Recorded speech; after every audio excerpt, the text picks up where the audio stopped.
quick. Yeah, I do. The word for that is... Oh, do I got it? No, I don't got it. I don't got the word. I'm sorry, I just got it down there. I do. I have it right here. Daniel. Nope, don't got it. But anyways, I'll tell you real quickly what it means. That word for worship in Daniel, it means to be forced to worship.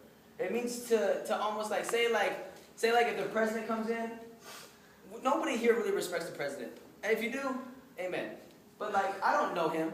I don't have a reverence for him like that. If I show him respect, it's only because I live in America. That's what that worship means. It means that the king walks in and just here you go. It's a forced type of worship. And especially, and that's why Daniel didn't worship, not only because it was an idol, but he said, you can't force me to worship anything else but God. I'm not going to worship that. Because it was like something that had to be done. You have to worship. So that's what that was. It's a forceful worship.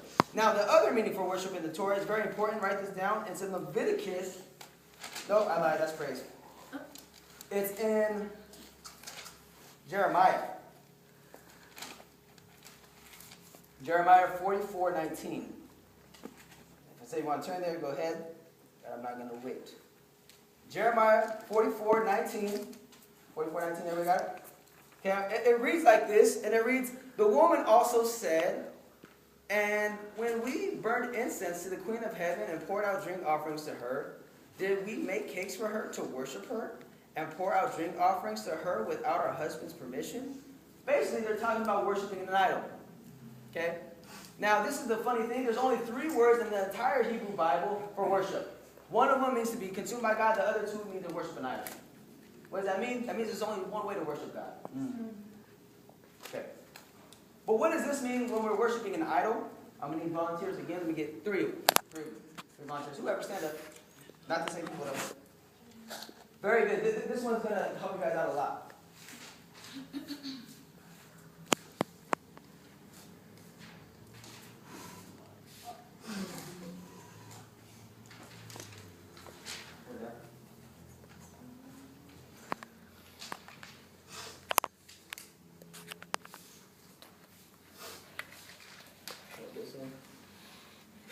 Somebody else?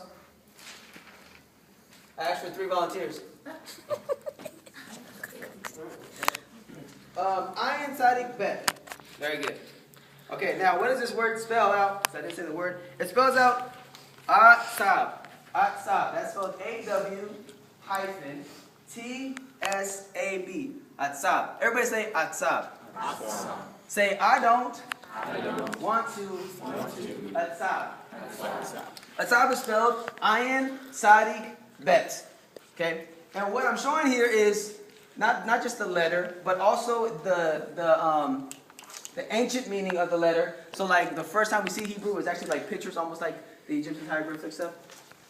So they have pictures for their letters. Okay. Now, what does this mean in definition? In definition, actually the root of the word atzab is atz, and atz means to carve. So already, when you atzab means to false worship, you're already carving something. So before you false worship anything, you've already made it something it isn't. Watch.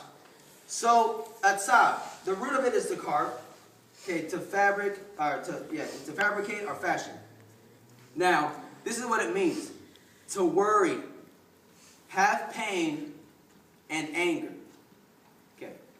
It also means to displease, grieve, hurt, make feel sorry, and then worship. Okay. Why is this used for worship when they're worshiping the Queen of Heaven, idolatrous whore? Excuse my language. Why is it used? Because this is what happens. It's so funny because we can say they worship idols.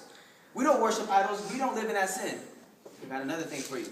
What do we see when we look at Atzab? We see Ayin Tzadik Bet. An ayin is an eye. Means to look, to see. Very simple. Tzadik is the hook, meaning to grab or hold. Bet is a house. Now what is our house? Our body. Our body. Watch this. When you commit false idol worship, worse than, it doesn't have to be the Queen of Heaven, it could be marijuana or something. This is what it means. It means when your eye has hooked your flesh. What sin do we fall into? Lust of the flesh, lust of the eyes, pride of life. See, this is what happens. Sometimes we see something and it hooks our flesh. Meaning we have a fleshly desire for something, and what happens is we look at it so much that it actually hooks our flesh, and now we worship it. That's false worship. That's an idol. So an idol isn't always a stone or a piece of wood or whatever. An idol is something that your eyes seen and intrigued it enough to actually hook your flesh. And now your flesh is hooked. You're like a fish almost. You're hooked and you're being reeled in. That's idolatry. That's false worship. Because something hooked your eye. You know what?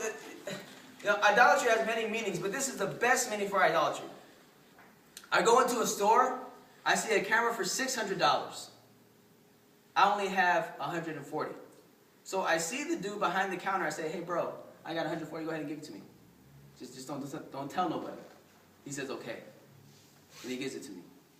That's idol worship. Does anybody even understand that? Idol worship is my eyes seen something that hooked my flesh. So I will go ahead and pay somebody else who can give me the thing, but I won't pay the full price of an amount that I should to get it. Wow. So I go halfway. That's why we get high when we smoke weed. Because it gives us a high, it gives us a feeling of bliss, gives us a feeling of euphoria. Why? Because instead of living holy and receiving it for eternity, we gave the devil $20 for a dub sack. And now he gives us a high. And he gives it to us because we get it off the cheap way. That's when our eyes have been hooked and they grabbed our flesh. Our eyes are, see, it's both the eyes, the lust of the flesh and the lust of the eyes in the same sin. Because your eyes seen something that hooked your flesh. So your flesh has the desires and your eyes fed it. That's idol worship. Very good. Thank you guys. One last word for praise and then we'll be done.